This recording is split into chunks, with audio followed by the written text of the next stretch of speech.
മലയാളത്തിന്റെ പ്രിയനടൻ സലിം കുമാറിനെ ദേഹാസ്വസ്ഥതയെ തുടർന്ന് കൊച്ചിയിലെ അമൃത ഹോസ്പിറ്റലിൽ പ്രവേശിപ്പിച്ചു. ആരോഗ്യനില വഷളായതിനെ തുടർന്ന് അദ്ദേഹത്തെ തീവ്രപരിചരണ വിഭാഗത്തിൽ നിരീക്ഷണത്തിലാണ്. കരൾ സംബന്ധമായ അസുഖങ്ങളെ തുടർന്ന് അദ്ദേഹം കുറച്ചു കാലമായി ചികിത്സയിലായിരുന്നു. മലയാളികളെ പതിറ്റാണ്ടുകളായി ചിരിപ്പിക്കുകയും ചിന്തിപ്പിക്കുകയും ചെയ്ത നമ്മുടെ പ്രിയതാരം സലിം കുമാറിനെ കുറിച്ച് ഒട്ടും ശുഭകരമല്ലാത്ത ഒരു വാർത്തയാണ് ഇപ്പോൾ പുറത്തുവരുന്നത്. മലയാള സിനിമയിലെ ഹാസ്യ ചക്രവർത്തി, ദേശീയ പുരസ്കാര ജേതാവ് സലിം കുമാറിന്റെ ആരോഗ്യനില വഷളായതിനെ തുടർന്ന് അദ്ദേഹത്തെ ആശുപത്രിയിൽ പ്രവേശിപ്പിച്ചിരിക്കുകയാണിപ്പോൾ. ലഭിക്കുന്ന വിവരങ്ങളനുസരിച്ച് പെട്ടെന്നുണ്ടായ ശാരീരിക അസ്വസ്ഥതകളെ തുടർന്നാണ് അദ്ദേഹത്തെ ആശുപത്രിയിൽ എത്തിച്ചത്.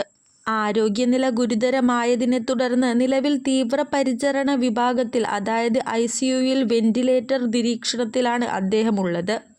കഴിഞ്ഞ കുറച്ചു കാലങ്ങളായി കരൾ സംബന്ധമായ അസുഖങ്ങളെ തുടർന്ന് അദ്ദേഹം ചികിത്സയിലായിരുന്നു എന്നാണ് റിപ്പോർട്ടുകൾ സൂചിപ്പിക്കുന്നത്. വെറുമൊരു കോമഡി താരം എന്നതിനപ്പുറം മലയാളികൾക്ക് നോവായി മാറിയ ഒട്ടനവധി കഥാപാത്രങ്ങളെ സമ്മാനിച്ച നടനാണ് സലിം കുമാർ.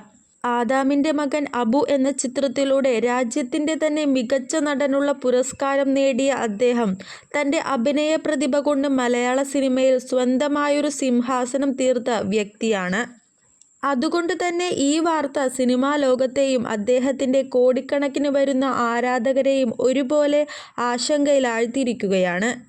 സമൂഹ മാധ്യമങ്ങളിലും സിനിമാ ഗ്രൂപ്പുകളിലും ഇപ്പോൾ അദ്ദേഹത്തിന്റെ ആരോഗ്യസ്ഥിതിയെക്കുറിച്ചുള്ള ചർച്ചകളും പ്രാർത്ഥനകളുമാണ് നിറയുന്നത്. ഔദ്യോഗികമായ മെഡിക്കൽ ബുള്ളറ്റിൻ പുറത്തുവന്നാൽ മാത്രമേ അദ്ദേഹത്തിന്റെ നിലവിലെ യഥാർത്ഥ ആരോഗ്യസ്ഥിതിയെക്കുറിച്ച് കൂടുതൽ വ്യക്തത ലഭിക്കുകയുള്ളൂ.